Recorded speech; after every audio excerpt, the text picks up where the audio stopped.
Friends, இன்றைக்கி ராகி மாவு 1/2 kilo ragi மாவை வச்சு எப்படி களி செய்ய போகிறதுன்னு பார்க்க போகிறோம்.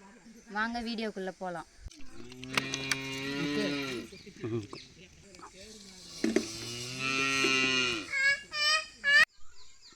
அரிசி கழுவிக்கலாம். 1/2 கிலோ ராகி மாவுக்கு 1/2 கிலோ அரிசி போட்டுக்கலாம்.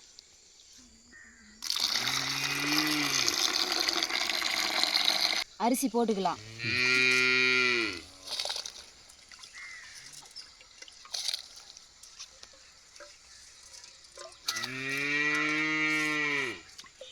ராகி மாவு கொட்டும்போது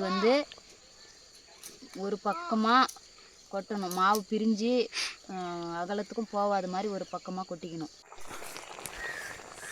பாருங்கள், இப்போ அரவேக்காடு அரிசியாக இருந்தது, இப்போ முழுசாக வெந்துருச்சு. இந்த பதத்துக்கு இறக்கிடலாம். இப்போ மாவு கொட்டியாச்சுங்க. அரிசியும் மாவும் முழுசாக வேகிற வரைக்கும் வெயிட் பண்ணணும். இப்போ களியை கிண்டிக்கலாம். இப்போ களியை பொறுமையாக இந்த மாவை இது பண்ணாமல் கொஞ்சம் கொஞ்சமாக தள்ளி கிண்டினே இருக்கணும். இல்லைன்னா கட்டி பிடிச்சிக்கும்.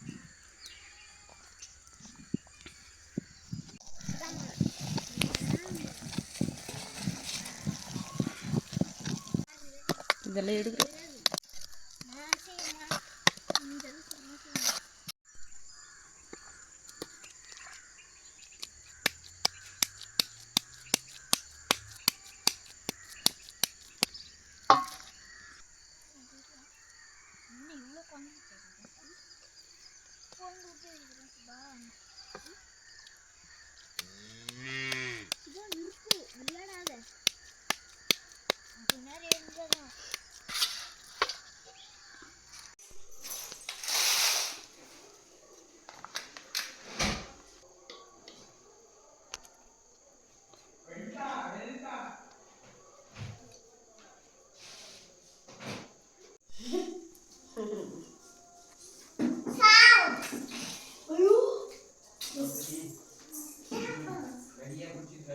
களிக்கும் வெண்டைக்காய் குழம்புக்கும் ரொம்ப சுவையாக இருக்குதுங்க.